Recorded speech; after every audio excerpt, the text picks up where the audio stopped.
Hello, this is Dr. Paul Cottrell, and this is chapter 15 of Parah Adumah by Maimonides. This will be the last chapter of Parah Adumah. Any person or article which touches the sanctified water for a purpose other than sprinkling contracts impurity. The person does not impart impurity to his clothes, however, even when touching the water, as Numbers chapter 19, verse 21 states, one who touches the sprinkling water will become impure until the evening. Thus it is derived that the sprinkling water is a primary source of impurity according to the scriptural law, and even the slightest amount of it imparts ritual impurity.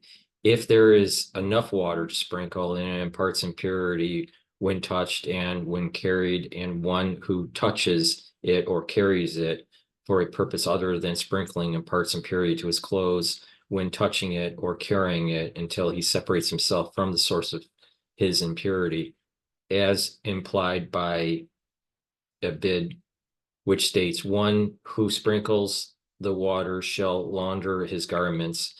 Now, this is not speaking about someone who sprinkles water on an impure person, for if he purifies an impure person, one can certainly infer that he himself remains pure. According to the oral tradition, it was taught that the Torah's statement, one who sprinkles the water shall launder his garments, was stated only to teach the measure that imparts impurity. That is, that if one touches or carries a measure of sanctified water that could be sprinkled for an intent other than sprinkling, he is impure, and he imparts impurity to his garments according to the scriptural law.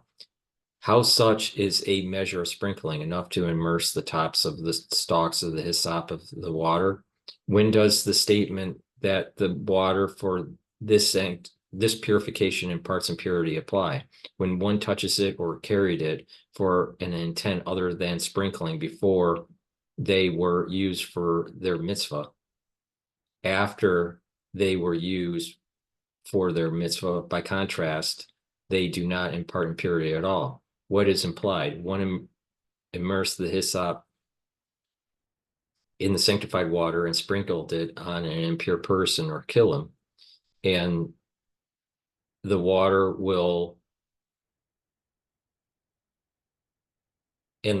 was dipped and descended from the impure person to the ground, or when he sprinkled the water was sprinkled on the ground or on a pure person, that water is pure, and one who touches or carries it is pure. If one immerses this up to sprinkle water on an object that is not susceptible to ritual impurity, the water which drips from it is fit to be sprinkled again, as we explained. Therefore, they impart the impurity of the sanctified water to one who touches or carries them, because they were not used for their mitzvah.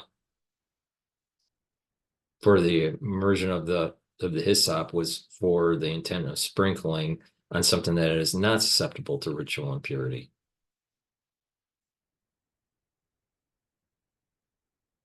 The water for the purification process involving the ashes of the red heifer does not impart impurity to anything before its mitzvah is performed, unless it is pure and acceptable to be used for sprinkling. Different rules apply, however, if this water was disqualified. For example, other water was mixed with it, an animal drank from it, or other factors that disqualify it arose. If a person who is pure with regard to truma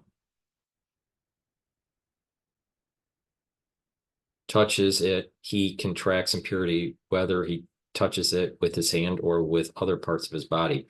If a person who is pure with regard to this purification process touches it, even with his hand, he remains pure as he was originally. If sanctified water contracted impurity and a person who was pure with regard to truma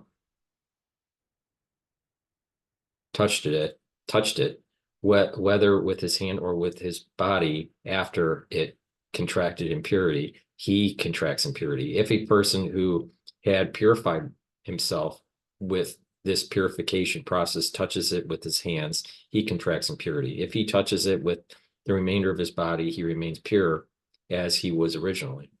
The following rules apply if water from a spring, a mikvah, or a fruit juice falls into sanctified water. If the majority is sanctified water, the mixture imparts impurity when carried. If the majority is fruit juice, it does not impart impurity. If it is half and half, it imparts impurity. The following rule applies if the ashes of the red heifer become mixed with ashes from an oven and a person's sanctified water with the entire mixture. If the majority of the mixture of the ashes of the red heifer, the water imparts impurity like sanctified water. If the majority are oven ashes, the water does not impart impurity when touched, but does impart impurity when carried. When acceptable ashes were sprinkled on water that was not fit to be sanctified, and then a person who was pure with regard to truma touched the water with his hands or with his body, he contracts impurity. If a person who purified himself for this purification process touched such water, even with his hands, he becomes pure as he was originally.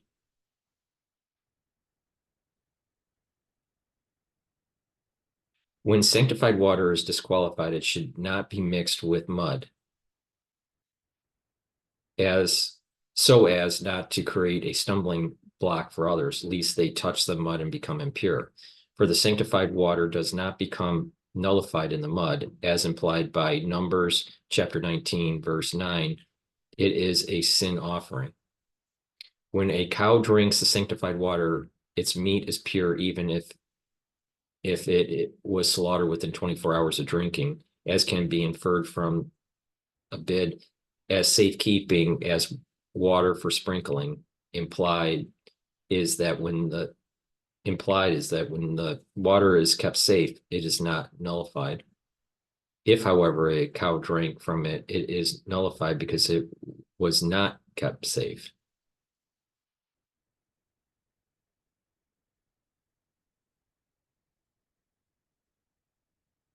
When a water is sprinkled on a person from a window from which water is sprinkled on many individuals, he entered the temple, and then it is discovered that the water was disqualified. He is exempt.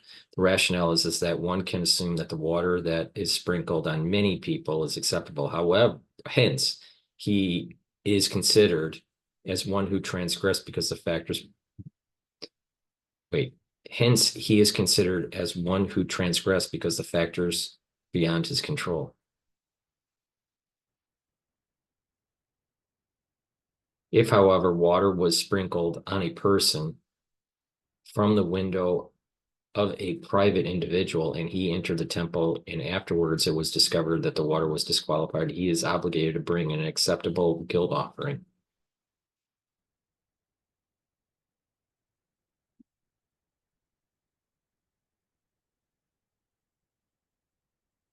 The rationale is that he should have investigated the status of the water and only afterwards entered the temple.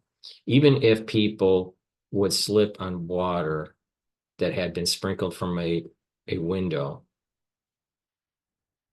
from which water is sprinkled on many individuals and was flowing on the ground and they would tread on it, they would enter the temple without being concerned that they had been disqualified. When a person sprinkles such water using a hyssop that is impure with regard to the sacrificial process, if it is the size of an egg, the water is impure and the sprinkling is unacceptable. If it is less than the size of an egg, the water is pure, but the sprinkling is unacceptable. This hyssop can impart impurity to another, and that other is still another even when the chain reaches 100, because levels of impurity are not counted with regard to the purification process involved in the ashes of the red heifer.